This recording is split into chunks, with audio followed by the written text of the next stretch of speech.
E aí, pessoal, sou Arthur Leme e hoje vamos abrir mais uma página esquecida da história.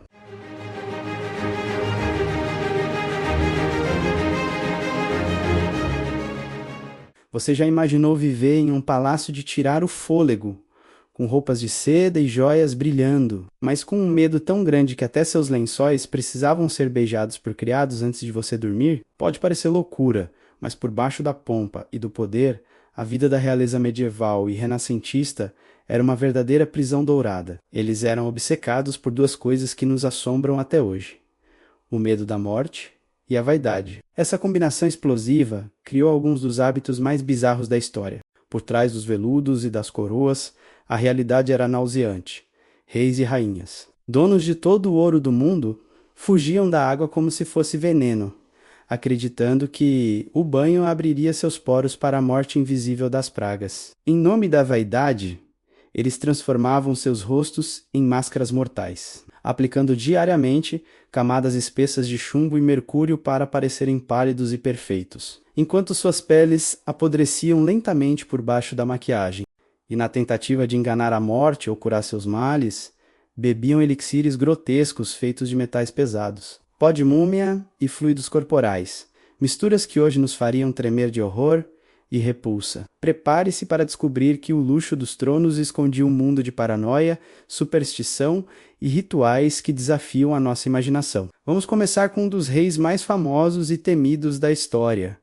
Henrique VIII, a história o eternizou como o lendário Barba Azul da realeza, o monarca brutal e insaciável que colecionava rainhas apenas para decopetá-las ou descartá-las. No entanto, se arrancarmos a máscara de autoridade absoluta e arrogância, a imagem do tirano inabalável se desfaz, revelando uma fragilidade chocante. O que resta nas sombras é a figura patética de um homem consumido pela paranoia, vivendo em um estado de terror constante diante de doenças, da velhice e, acima de tudo, do silêncio de um berço sem herdeiros, enquanto o mundo temia seus canhões e soldados. O próprio rei tremia diante de algo muito mais sutil e aterrorizante do que qualquer legião invasora. Seu verdadeiro pânico residia no invisível.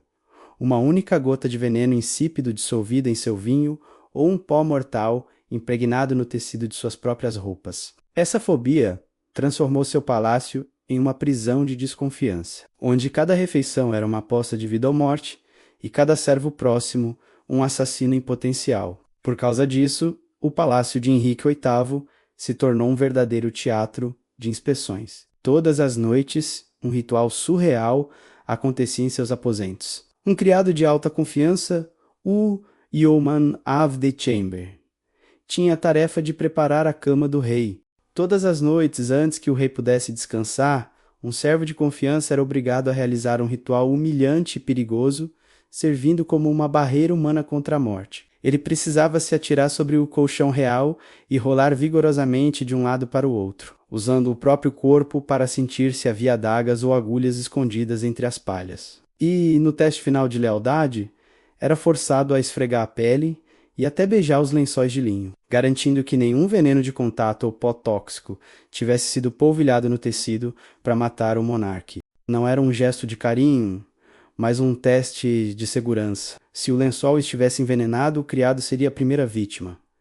Essa paranoia se estendia a tudo. A paranoia de Henrique VIII transformava crianças comuns em escudos biológicos descartáveis, tudo em nome da preservação de seu precioso legado. Antes que qualquer camisa de seda ou gibão de veludo tocasse o corpo sagrado do príncipe Eduardo, a peça era forçada no corpo de outros meninos, que serviam como provadores de roupa humanos. Eles esperavam em terror para ver se a pele dessas crianças queimaria, empolaria ou absorveria algum veneno de contato. Garantindo que a morte atingisse um plebeu antes de chegar ao herdeiro do trono, cada centímetro do palácio era verificado. Desde a comida até a almofada do penico real, para Henrique VIII, o poder não trouxe paz, mas a certeza de que a morte poderia estar escondida no mais simples dos objetos. Enquanto Henrique VIII vivia paranoico, tremendo de medo de que um veneno invisível entrasse em seu organismo através da comida ou da bebida, sua filha, a rainha Elizabeth I, inverteu essa lógica macabra,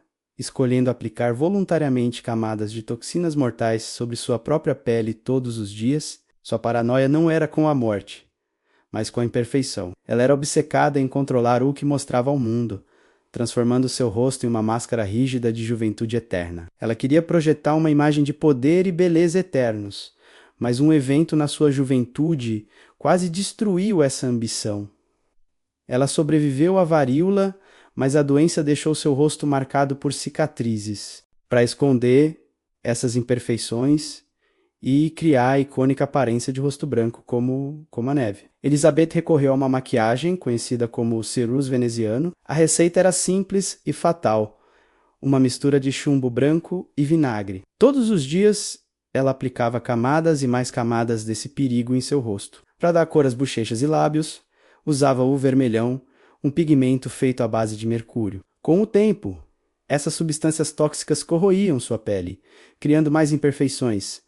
A solução? Aplicar ainda mais maquiagem, criando uma máscara espessa e rígida. Reza a lenda que sua obsessão atingiu um nível patológico, onde a rainha se recusava terminantemente a lavar o rosto ao cair da noite. Ela preferia dormir com o veneno corrosivo queimando sua pele durante o sono, a permitir que a ilusão de sua beleza fosse quebrada por um único instante. Tudo para garantir que nem mesmo seus servos mais íntimos, aqueles que vestiam sua cama, testemunhassem a ruína humana e as cicatrizes escondidas sob a espessa máscara branca. A vaidade da rainha virgem cobrou um preço altíssimo em sua saúde, provando que a busca pela beleza pode ser fatal. Agora, vamos falar de algo que consideramos básico.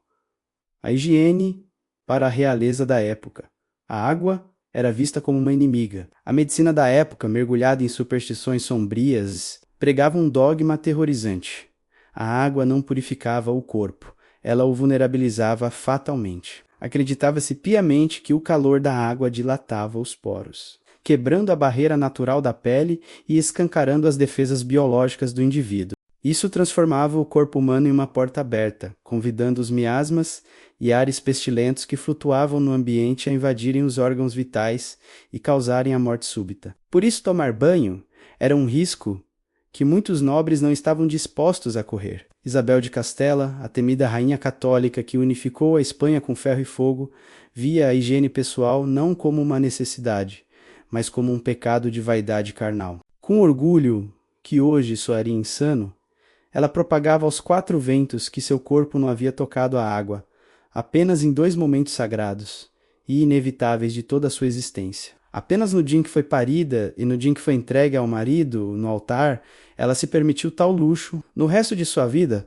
ela carregou a sujeira na pele como se fosse um manto de santidade. O rei Jaime VI da Escócia, que depois se tornou Jaime I da Inglaterra, tinha uma aversão tão grande à água que apenas limpava as pontas dos dedos com um pano úmido. E pior, ele exigia que os membros da corte beijassem suas mãos sujas como um sinal de respeito. Com a realeza e a nobreza evitando o banho, você pode imaginar o cheiro dos palácios. A solução era disfarçar. Usavam-se perfumes fortes, as janelas ficavam abertas sempre que possível e as pessoas carregavam pequenos buquês de flores para cheirar e mascarar. Os odores do ambiente e das próprias pessoas, quando os reis ficavam doentes, a medicina da época oferecia soluções que hoje parecem saídas de um filme de terror. Bem-vindos à era da medicina de origem humana. Acreditava-se que os restos mortais, especialmente de pessoas poderosas ou de lugares exóticos como o Egito, continham uma essência vital que poderia curar os vivos. Por isso, remédios controversos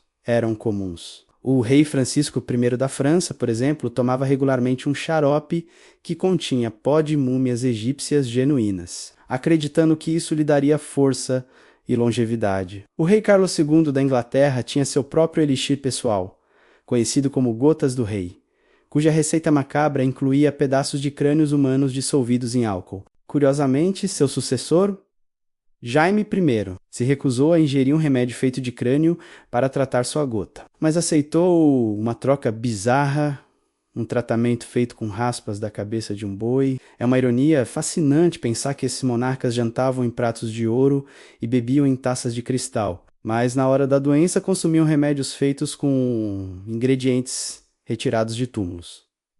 Mas e quando a medicina bizarra falhava? Era aí que a fé entrava no quarto real. Na Espanha católica, especialmente, havia um último recurso desesperado. Quando o monarca estava gravemente doente e à beira da morte, a corte realizava um ritual impressionante. Eles traziam corpos preservados de santos ou relíquias sagradas diretamente para a cama do rei. A ideia era que o contato físico com esses restos venerados pudesse operar um milagre, uma espécie de abraço de cura vindo do além. Imagine a cena: o quarto real preenchido com o cheiro de incenso, o som de cânticos e orações, e o rei doente deitado ao lado dos restos mortais de um santo, em uma vigília desesperada pela vida. Isso nos mostra que, no final das contas, por trás de todas as coroas, exércitos e palácios, os reis e rainhas eram tão humanos quanto qualquer plebeu. Reféns do medo, da vaidade e da superstição, eles buscavam qualquer esperança, por mais estranha que parecesse, para escapar do inevitável. A história da realeza não é apenas sobre poder, mas sobre a fragilidade humana